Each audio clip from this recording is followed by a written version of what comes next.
Hello दोस्तों, एक बार फिर से आपका अपने ही YouTube channel SR study number 1 में बहुत बहुत स्वागत है।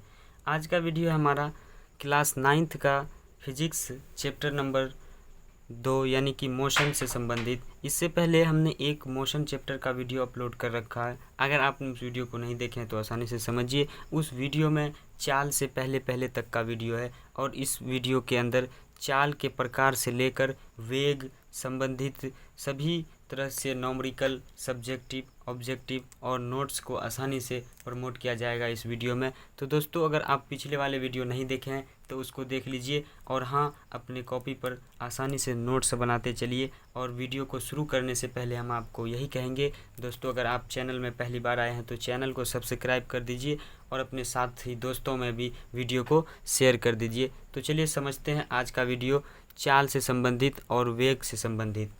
चाल के प्रकार जो होते हैं यानी टाइप्स ऑफ स्पीड। चाल के प्रकार कितने होते हैं?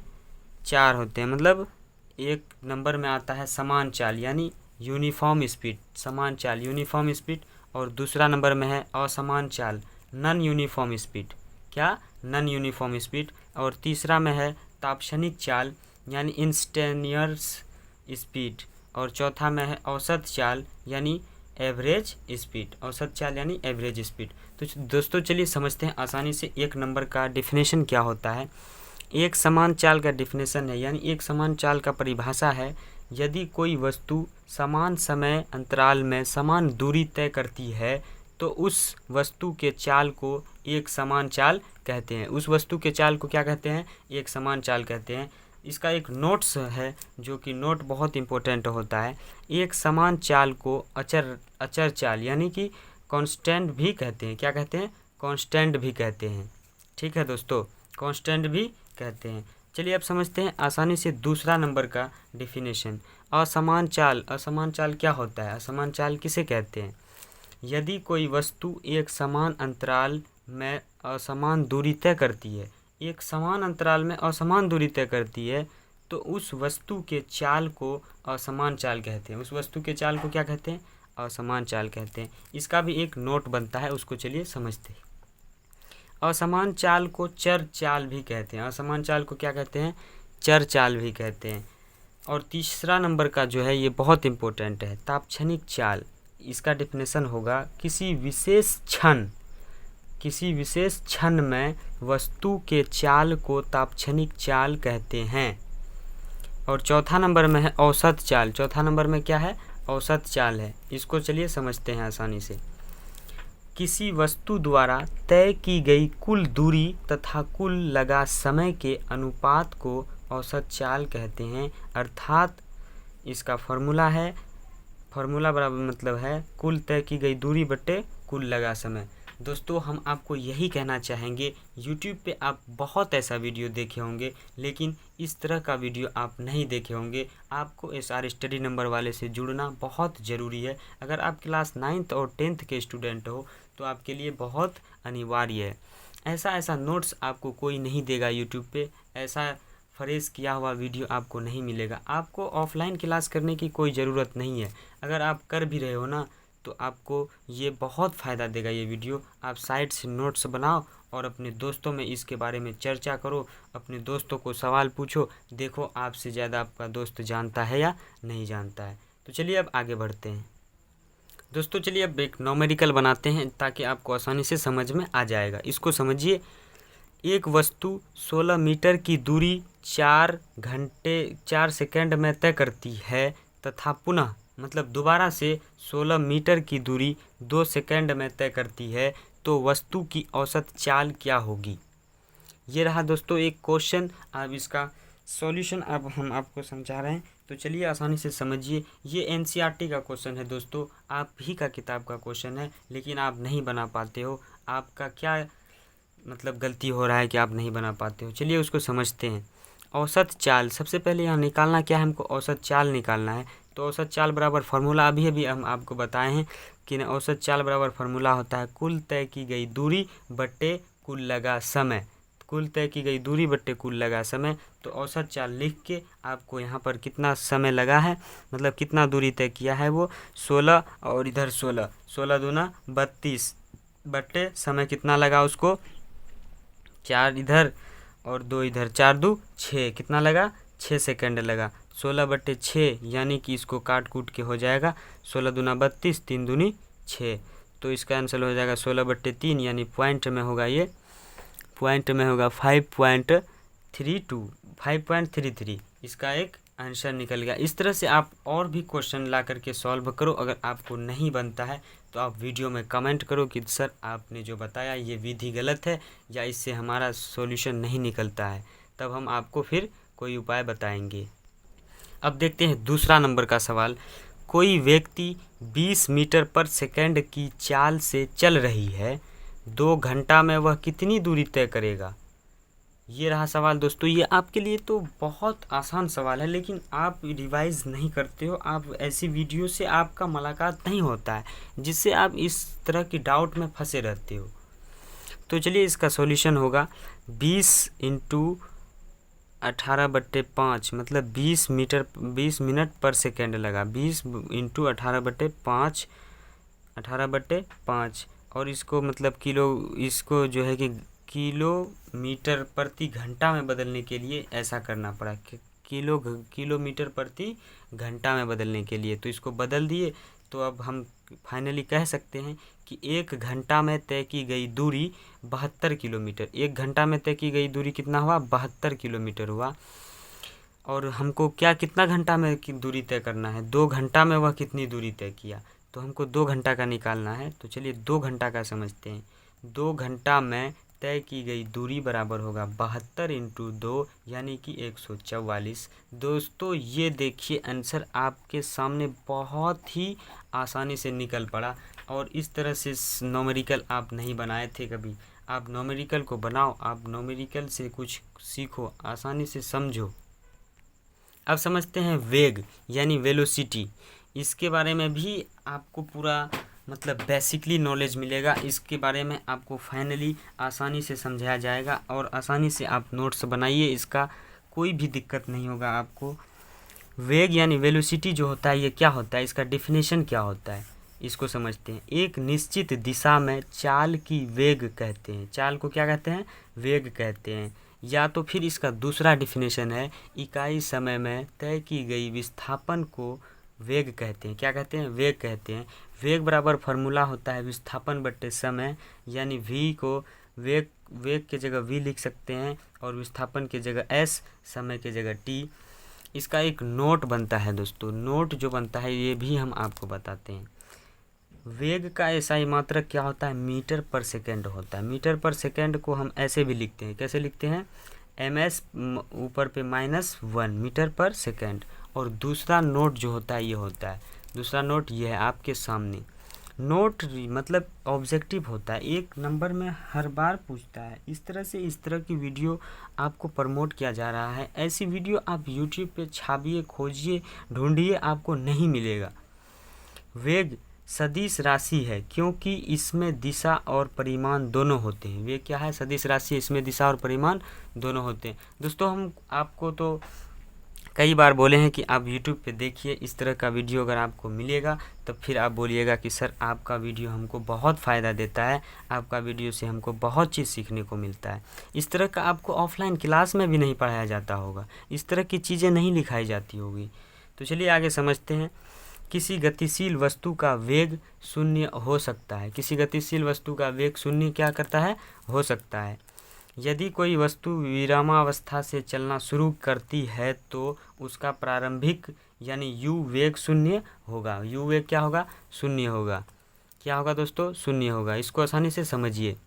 अब चलिए आगे बढ़ते हैं। किसी वस्तु का वेग समान या असमान हो सकता है, किसी वस्तु का वेग समान या असमान हो सकता है। दोस्तों आप वीडियो को रोक के अपने कॉपी पे नोट्स बनाते चलिए।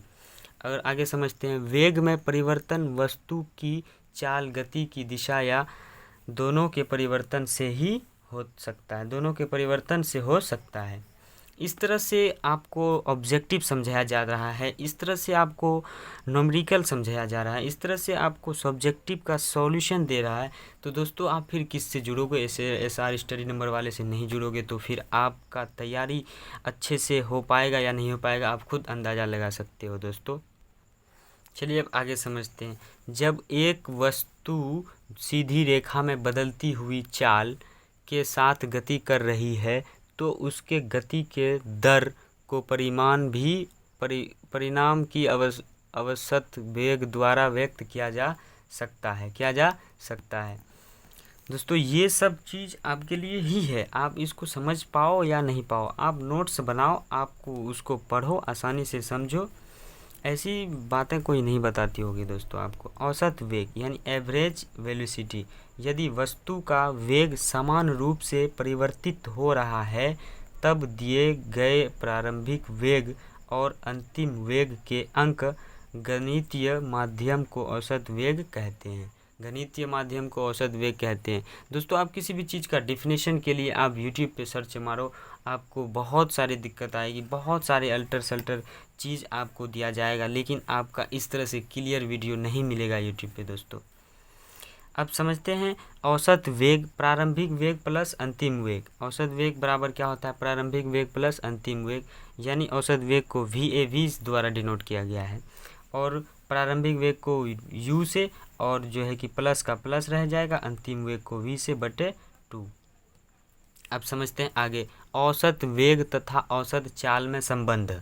औसत वेग और औसत चाल में क्या संबंध है इसको समझिए। औसत वेग बड़ा या बराबर किसका? औसत चाल का होता है। औसत वेग बड़ा या होता है या तो फिर बराबर होता है, किसका होता है? औसत चाल का होता है। अब इसके नीचे एक नोट है जो कि बहुत इम्पोर्टेंट है। बिना दिशा परिवर्तन के जब कोई वस्तु एक सीधी रेखा पर चलती है तो औसत वेग बराबर औसत चाल। दोस्तों यहाँ पर चाल है, आपको समझ में नहीं आ रहा होगा। औसत वेग बराबर क्या होता है? औसत चाल होता है। और चाल और वेग में अंतर लिखें। दोस्तों आपसे एक क्वेश्चन है, चाल और वेग में अंतर लिखें। आप चाल और वेग का अंतर अपने कॉपी पर लिखिए और हमको कमेंट करके बताइए कैसे लिखे हैं सर आप चाल और वेग का अंतर। अब समझते हैं त्वरण यानी एक्सेलरेशन। एक्सेलरेशन को समझते हैं दोस्तों। इसका डेफिनेशन होता है किसी वस्तु के वेग में परिवर्तन की दर को त्वरण कहते हैं। इसे A से यानी कैपिटल स्मॉल a से सूचित किया जाता है। स्मॉल a से क्या किया जाता है? सूचित किया जाता है।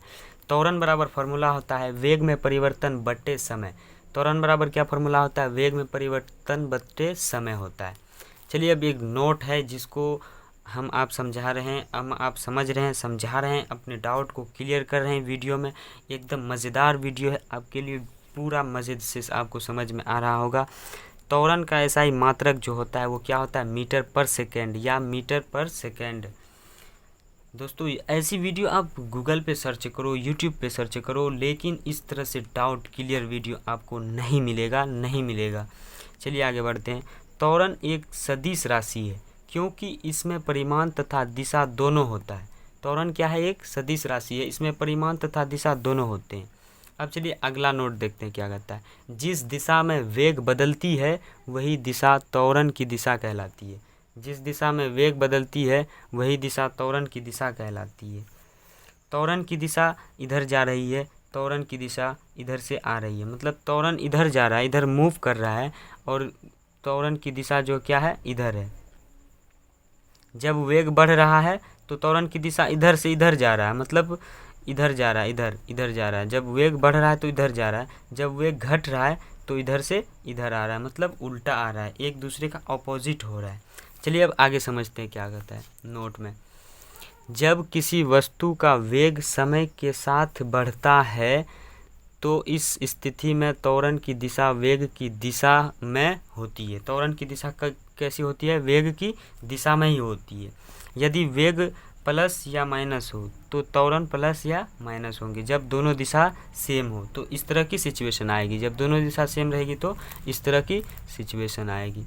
चलिए अब आगे समझते हैं। जब किसी वस्तु का वेग समय के साथ घटता है तो इस स्थिति में त्वरण की दिशा वेग की विपरीत दिशा में होती है। त्वरण की दिशा वेग की विपरीत दिशा में होती है।